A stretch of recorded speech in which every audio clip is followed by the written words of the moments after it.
जय जय श्री राधे, जय जय श्री राधे श्याम। तृतीय स्कंद अथ 14वां अध्याय, द्वितीय का गर्भ धारण। बोल श्री राधे कृष्ण, बोल सच्चिदानंद भगवान की जय। श्री सुखदेव जी कहते हैं, राजन, प्रयोजनवश सूकर बने श्री हरि की कथा को मैत्रेय जी के मुख से सुनकर भी भक्ति व्रतधारी विदुर जी की पूर्ण तृप्ति न हुई। अतः उन्होंने हाथ जोड़कर फिर पूछा। विदुर जी ने कहा, मुनिवर, हमने यह बात आपके मुख से अभी सुनी है कि आदि दैत्य हिरण्याक्ष को भगवान यज्ञ मूर्ति ने ही मारा था। ब्रह्मा ने जिस समय भगवान लीला से ही अपनी दाढ़ों पर रखकर पृथ्वी को जल में से निकाल रहे थे, उस समय उनसे दैत्यराज हिरण्याक्ष की मुठभेड़ किस कारण हुई? श्री मैत्रेय जी ने कहा, विदुर जी, तुम्हारा प्रश्न बड़ा ही सुंदर है, क्योंकि तुम श्री हरि की अवतार कथा के विषय में ही पूछ रहे हो, जो मनुष्य के मृत्यु पाश का छेदन करने वाली है। देखो, उत्तानपाद का पुत्र ध्रुव बालकपन में श्री नारद जी की सुनाई हुई हरि कथा के प्रभाव से ही मृत्यु के सिर पर पैर रखकर भगवान के परम पद पर आरूढ़ हो गया था। पूर्व काल में एक बार इसी बराह भगवान और हिरण्याक्ष के युद्ध के विषय में देवताओं के प्रश्न करने पर देव श्री ब्रह्मा जी ने उन्हें यह इतिहास सुनाया था, और उसी के परंपरा से मैंने सुना है। विदुर जी, एक बार दक्ष की पुत्री दिति ने पुत्र प्राप्ति की इच्छा से कामातुर होकर सायंकाल के समय ही अपने पति मरीचि नंदन कश्यप जी से प्रार्थना की। उस समय कश्यप जी खीर की आहुतियों द्वारा अग्नि जिह्वा भगवान यज्ञपति की आराधना कर सूर्यास्त का समय जान अग्निशाला में ध्यानस्थ होकर बैठे थे। दिति ने कहा, विद्वन, मतवाला हाथी जैसे केले के वृक्ष को मसल डालता है, उसी प्रकार यह प्रसिद्ध धनुर्धर कामदेव मुझ अबला पर जोर जताकर आपके लिए मुझे बेचैन कर रहा है। अपनी पुत्रवती सौतों की सुख समृद्धि को देखकर मैं ईर्षा की आग से जली जाती हूँ। अतः आप मुझ पर कृपा कीजिए, आपका कल्याण हो। जिनके गर्भ से आप जैसा पति पुत्र रूप से उत्पन्न होता है, वे ही स्त्रियां अपने पतियों से सम्मानिता समझी जाती हैं। उनका सुयश संसार में सर्वत्र फैल जाता है। हमारे पिता प्रजापति दक्ष का अपनी पुत्रियों पर बड़ा स्नेह था। एक बार उन्होंने हम सबको अलग अलग बुलाकर पूछा कि तुम किसे अपना पति बनाना चाहती हो। वे अपनी संतान की सब प्रकार की चिंता रखते थे। अतः हमारा भाव जानकर उन्होंने उनमें से हम 13 पुत्रियों को, जो आपके गुण स्वभाव के अनुरूप थीं, आपके साथ ब्याह दिया। अतः मंगल मूर्ते कमल नयन, आप मेरी इच्छा पूर्ण कीजिए, क्योंकि हे महत्तम, आप जैसे महापुरुषों के पास दीन जनों का आना निष्फल नहीं होता। विदुर जी, दिति कामदेव के वेग से अत्यंत बेचैन और बेबस हो रही थी। उसने इसी प्रकार बहुत सी बातें मनाते हुए दीन होकर कश्यप जी से प्रार्थना की। तब उन्होंने उसे सुमधुर वाणी से समझाते हुए कहा, वीरू, तुम्हारी इच्छा के अनुसार मैं अभी अभी तुम्हारा प्रिय अवश्य करूँगा। भला जिसके द्वारा अर्थ, धर्म और काम तीनों की सिद्धि होती है, अपनी ऐसी पत्नी की कामना कौन पूर्ण नहीं करेगा। जिस प्रकार जहाज पर चढ़कर मनुष्य महासागर को पार कर लेता है, उसी प्रकार गृहस्थाश्रमी दूसरे आश्रमों को आश्रय देता हुआ अपने आश्रम द्वारा स्वयं भी दुख समुद्र के पार हो जाता है। माननीय स्त्री को तो त्रिविध पुरुषार्थ की कामना वाले पुरुष का आधा अंग कहा गया है। उस पर अपनी गृहस्थी का भार डालकर पुरुष निश्चिंत होकर विचरता है। इंद्रिय रूप शत्रु अन्य आश्रम वालों के लिए अत्यंत दुर्जय है, किंतु जिस प्रकार किले का स्वामी सुगमता से ही लूटने वाले शत्रुओं को अपने अधीन कर लेता है, उसी प्रकार हम अपनी विवाहिता पत्नी का आश्रय लेकर इन इंद्रिय रूप शत्रुओं को सहज में ही जीत लेते हैं।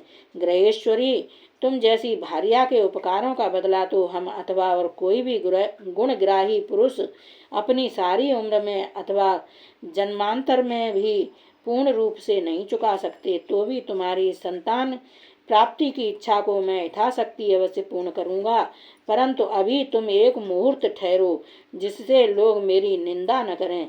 यह अत्यंत घोर समय राक्षस आदि घोर जीवों का है और देखने में भी बड़ा भयानक है। इसमें भगवान भूतनाथ के गण भूत प्रेत आदि घूमा करते हैं। साध्वी, इस संध्या काल में भूत भावन भूतपति भगवान शंकर अपने गण भूत प्रेतादि को साथ लिए बैल पर चढ़कर विचरा करते हैं, जिनका जटाजूट शमशान भूमि से उठे हुए भवंडर की धूल से धूसरित होकर दे दीप्यमान हो रहा है, तथा जिनके सुवर्ण कांतिमय और शरीर में भस्म लगी हुई है, वे तुम्हारे देवर ससुर महादेव जी अपने सूर्य चंद्रमा और अग्नि रूप 3 नेत्रों से सभी को देखते रहते हैं। संसार में उनका कोई अपना या पराया नहीं है, न कोई अधिक आदरणीय और न निंदनीय ही है।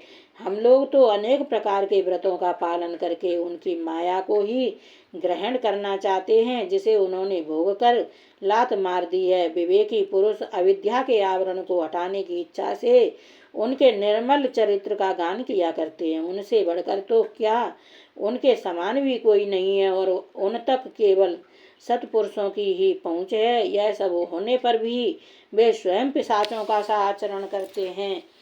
यह नर शरीर कुत्तों का भोजन है। जो अविवेकी पुरुष आत्मा मानकर वस्त्र आभूषण माला और चंदन आदि से इसी को सजाते संवारते रहते हैं, वे अभागे ही आत्मा राम भगवान शंकर के आचरण पर हंसते हैं। हम लोग तो क्या, ब्रह्मादि लोकपाल भी उन्हीं की बांधी हुई धर्म मर्यादा का पालन करते हैं। वे ही इस विश्व के अधिष्ठान हैं तथा यह माया भी उन्हीं की आज्ञा का अनुसरण करने वाली है। ऐसे होकर भी वे प्रेतों का सा आचरण करते हैं। अहो, उन जगत व्यापक प्रभु की अद्भुत लीला कुछ समझ में नहीं आती।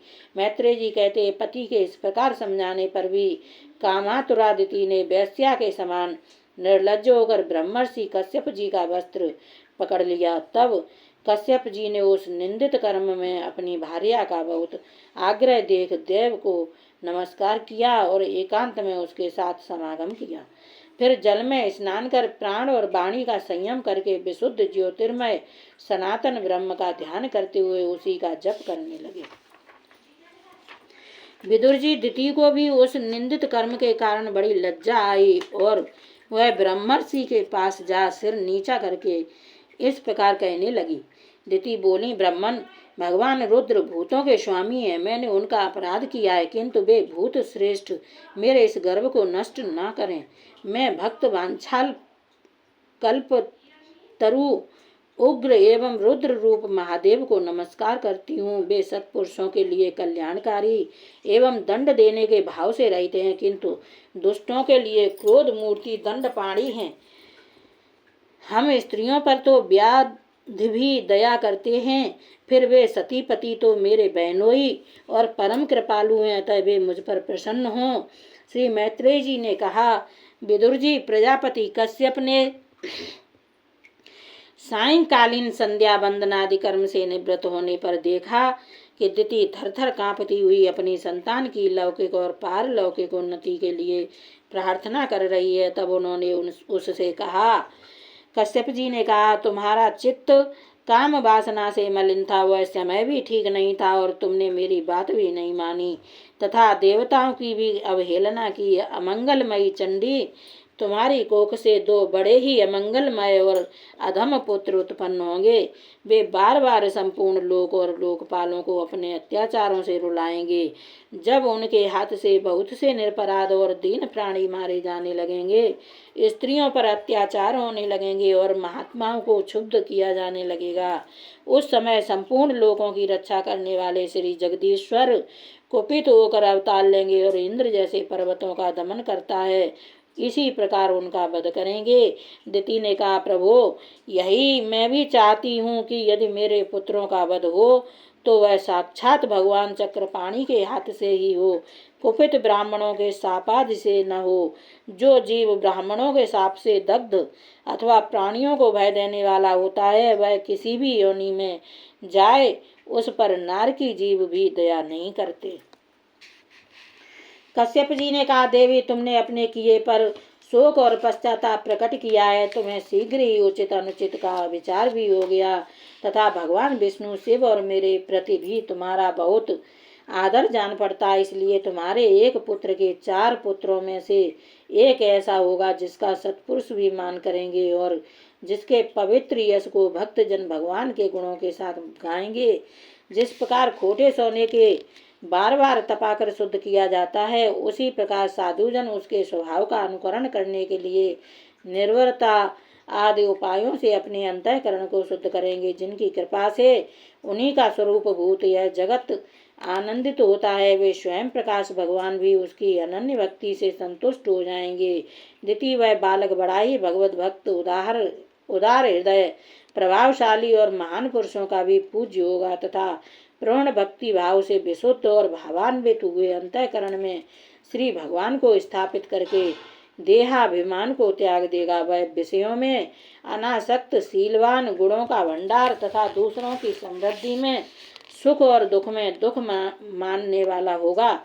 उसका कोई शत्रु न होगा तथा चंद्रमा जैसे ग्रीष्म ऋतु के ताप को हर लेता है, वैसे ही वह संसार के शोक को शांत करने वाला होगा। जो इस संसार के बाहर भीतर सब ओर विराजमान है, अपने भक्तों के इच्छानुसार समय समय पर मंगल विग्रह प्रकट करते हैं और लक्ष्मी रूप लावण्य मूर्ति ललना की भी शोभा बढ़ाने वाले हैं तथा जिनका मुखमंडल झिलमिलाते हुए कुंडलों से सुशोभित है, उन परम पवित्र कमल नयन श्री हरि का तुम्हारे पौत्र को प्रत्यक्ष दर्शन होगा। श्री मैत्रेय जी कहते, विदुर जी, दिति ने जब सुना कि मेरा पौत्र भगवान का भक्त होगा तब उसे बड़ा आनंद हुआ तथा यह जानकर कि मेरे पुत्र साक्षात श्री हरि के हाथ से मार जाएंगे उसे और भी अधिक उत्साह हुआ।